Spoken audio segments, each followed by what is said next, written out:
Last video, I told you why your brain won't shut up at 3 a.m. The default mode network, the prefrontal cortex going offline.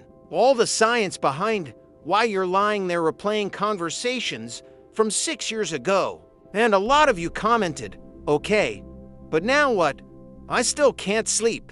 So this is that video, the one I promised, the actual techniques that work to quiet your brain at night. Not meditation apps, not just relax, not breathing exercises that make you more aware of how awake you are. Real, practical tools you can use tonight when your brain is running at full speed and you have to be up in for hours. Some of this is going to sound weird.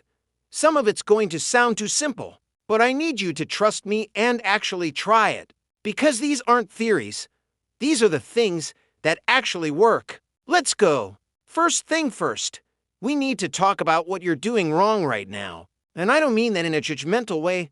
I mean you've been taught the wrong approach your entire life and nobody's corrected it. When you can't sleep, what do? You lie there, eyes closed, trying really hard to fall asleep. And the harder you try, the more awake you become. Because sleep doesn't work like that. Sleep isn't something you do. It's something that happens to you when you stop trying. Think about it. Have you ever tried to fall asleep and it worked? No. You fall asleep when you stop trying. When you're watching TV, reading a book, sitting in a boring meeting. The moment you try to force it, your brain goes, oh, we're trying to do something. Cool. I'm awake now. So rule number 1. Stop trying to sleep. I know that sounds insane, but I'm serious. Your job is not to fall asleep. Your job is to be calm, relaxed, comfortable, and if sleep happens, great. If it doesn't, you're still resting. That mental shift alone changes everything. Okay, now let's talk about what to actually do when the thoughts start spiraling. You're lying there, a thought pops up. Did I send that email? And now your brain is off to the races. Here's what most people do. They try to push the thought away. No, stop thinking about that. Go to sleep. And what happens? The thought gets louder. Because your brain hears stop thinking about that as this is important. We need to focus on it. So instead, you're going to do something different. You're going to name the thought. Out loud if you can. In your head if you can't. You're going to say, that's a worry thought.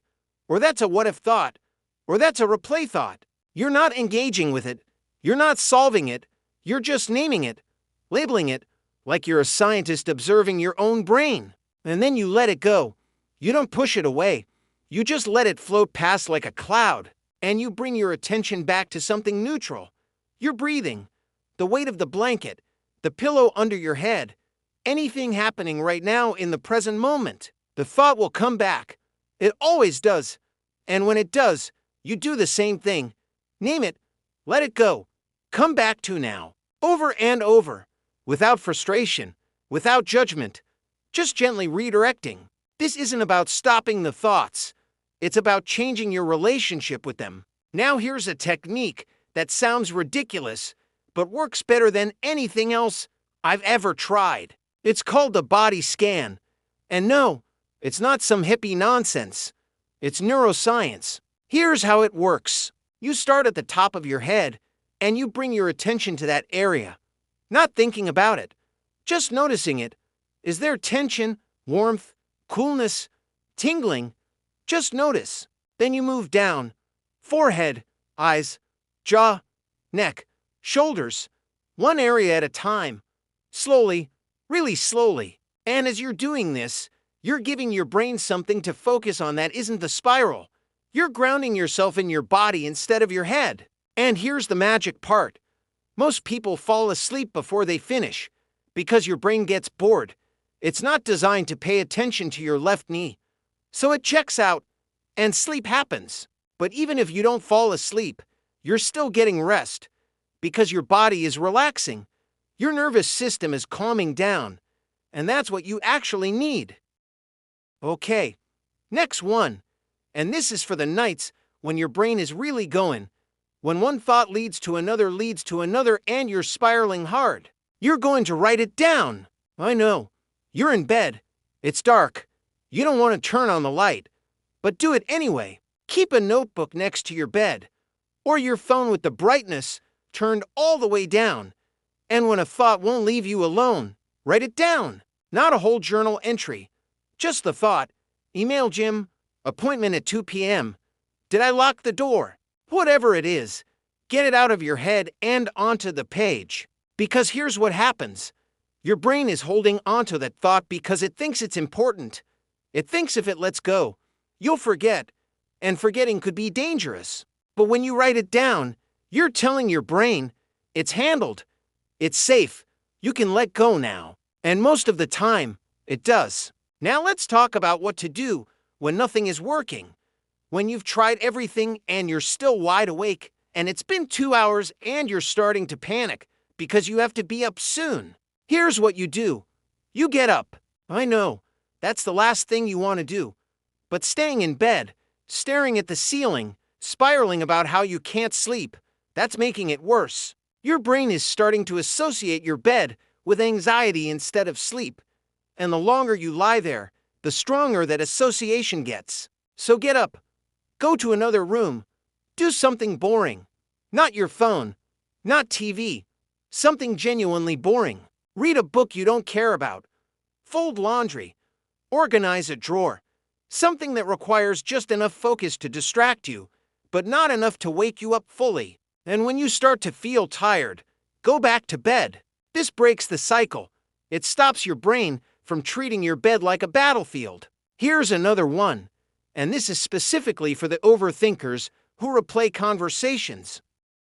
You're lying there replaying something you said, over and over, analyzing it, picking it apart. Here's what you do. You finish the conversation, out loud. I'm serious. You have an imaginary conversation where you say the thing you wish you had said. You get closure. You let yourself have the last word. It sounds insane, but it works, because your brain is stuck in a loop trying to resolve something. And when you give it resolution, even fake resolution, it stops. You're not actually changing what happened. You're just giving your brain permission to move on. Now let's talk about prevention, because this isn't just about managing your brain at night. It's about setting yourself up during the day so the nights are easier. If you spend all day suppressing your thoughts, ignoring your feelings, pushing through without processing anything, all of that is going to come up at night. Your brain will force you to deal with it eventually. And if you don't give it time during the day, it's going to take the time at night when you're trying to sleep. So schedule processing time. 15 minutes. That's it. Sit down. No distractions. And just let yourself think. Journal. Talk to yourself. Worry on purpose. Get it all out. Give your brain permission to process during daylight hours when your prefrontal cortex is online and can actually help you make sense of things. Because when you do that, there's less left over for 3 a.m. Here's the last one, and it's the hardest one. You need to accept that some nights, you're just not going to sleep well. And that's okay. I know that's not what you want to hear. But the fear of not sleeping is often worse than actually not sleeping. You've had bad nights before, and you survived them. You were tired the next day. Sure, but you made it through, and you'll make it through this one too. The more you catastrophize about not sleeping, the more anxious you get. And the more anxious you get, the harder it is to sleep. So instead, you tell yourself, if I don't sleep tonight, I'll be tired tomorrow. And that sucks. But I'll be okay. That acceptance, that letting go of the need to control it, that's what finally lets your nervous system relax. So here's what I need you to take away from this. You can't control your thoughts. You can't force yourself to sleep, but you can control how you respond. You can name the thoughts instead of fighting them. You can ground yourself in your body instead of your head. You can write things down. Get up when you need to. Process during the day. And most importantly, you can stop treating sleepless nights like emergencies. They're uncomfortable. They're frustrating. But they're not disasters. Your brain is loud. It's always going to be loud. But you can train it to be a little quieter, a little calmer, a little less chaotic at 3 a.m. It takes practice. It takes time. And there are still going to be rough nights. But over time, It gets easier. The techniques start to work faster, the spirals get shorter, and you start to sleep again. If this helped, if you're actually going to try one of these techniques tonight, let me know which one in the comments. The body scan, the thought naming, writing it down. Tell me what you're going to test first. And if you haven't watched the video explaining why your brain does this in the first place, go back and watch that one first. It'll make this one make even more sense.